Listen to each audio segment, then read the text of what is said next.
Welcome to this explainer. Today, we're doing a bit of a historical forensic investigation. We're going to peel back all that cinematic romance you've seen in the movies, and instead we're diving straight into the hard, cold science of exactly why the RMS Titanic sank so incredibly fast.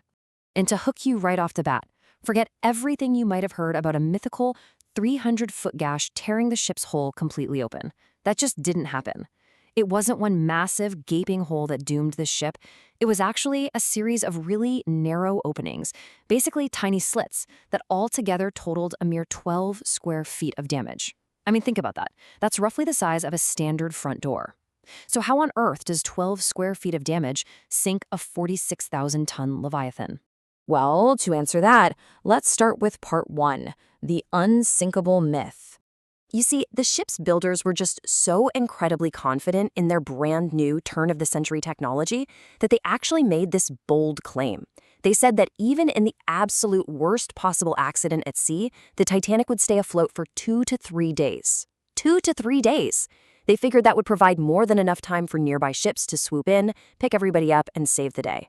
It was this tragic, absolute assumption of safety that, unfortunately, set the stage for a disaster that cost over 1,500 lives. Which brings us to part two, anatomy of the collision. The stark reality of that night unfolded terrifyingly fast. I mean, look at this timeline. At 11:35 p.m. on April 14th, lookouts spot an iceberg about a quarter mile ahead.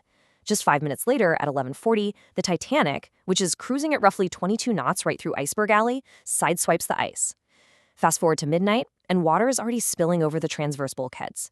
By 2:10 a.m., the ship is tilting at a truly terrifying 45-degree angle. And merely 10 minutes after that, at 2:20 a.m., the stern slips completely beneath the surface. In under 3 hours, the largest ship ever built went from a routine, crystal-clear night to resting on the bottom of the Atlantic Ocean. Let's dig into exactly why it happened so fast in part three, the brittle steel. Okay, so the crucial mechanism at play here is something called brittle fracture. Basically, it's a catastrophic failure in structural materials that happens incredibly fast. Instead of the metal bending or deforming under pressure, it just snaps. On that fateful night, you had freezing water temperatures, a really high impact speed, and an abnormally high sulfur content in the ship's steel. Put all those together, and you've got the absolute perfect recipe for brittle fracture. To give you an idea of how catastrophic this was, scientists actually got their hands on a cigarette-sized piece of steel from the Titanic's wreck years later. They ran what's known as a Charpy test on it. Basically, you take a heavy pendulum and smash the steel at a simulated -1 degree Celsius. When they test modern, high-quality steel this way, the pendulum hits with a dull thud, and the steel just bends into a V shape. No big deal. But when they tested the Titanic's semi-kiln steel, the pendulum struck with a sharp ping, barely even slowed down, and the steel sample just completely snapped in two, literally sailing across the room. Just take a look at this historical image right here. This is actually damage to the Titanic's sister ship, the Olympic, following a similar collision from that same era. Do you see how jagged those edges are? Because the Titanic steel was so incredibly brittle in those freezing waters, the hull plates didn't just dent or bend when they hit the iceberg. They shattered. They literally cracked and broke apart, kind of like dropping a fine china plate on a hardwood floor. But the steel was only half the problem.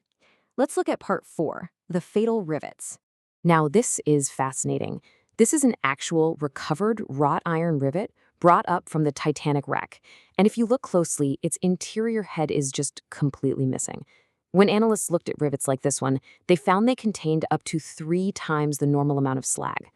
Now, a little bit of slag is totally normal in wrought iron, but this extreme concentration, it made the rivets incredibly brittle and vulnerable, especially when the temperature dropped below freezing.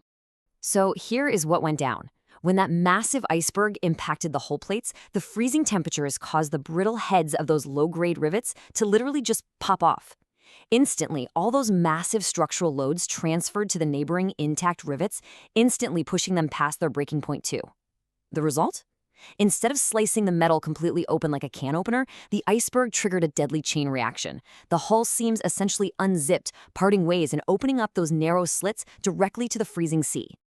Now, zooming out from the microscopic level, we hit a massive architectural problem in part 5, flawed compartment design. You see, the Titanic was divided into 16 major watertight compartments down in her lower section, and the ship was actually engineered to survive and float with up to 4 of her forward compartments flooded. But because of that long, scraping collision that unzipped the hull, it ruptured a fatal 6 compartments. And here is the truly tragic flaw in how these compartments were built. They were only watertight horizontally. The transverse bulkheads, the walls actually dividing the rooms, didn't reach the ceiling. They were totally open at the top. So heavy water floods those damaged forward compartments.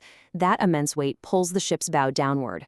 As the bow dips lower, the water levels rise above the unsealed bulkhead tops, and all that floodwater just freely spills into the next undamaged compartment. It created this devastating ice cube tray effect, relentlessly pulling the ship down by the nose. This is the part that always just absolutely blows my mind. In a deeply tragic twist of engineering, if there had been no compartments at all, the Titanic likely would have remained afloat for another 6 hours. Those so-called watertight compartments actually made the disaster worse. By trapping all that heavy floodwater strictly in the bow, they pulled the ship under much, much faster than if the water had just been allowed to spread evenly across the entire length of the hull. 6 extra hours. I mean, that would have meant nearby ships could have easily reached them and everyone could have been rescued. Let's wrap things up with part 6, a safer legacy.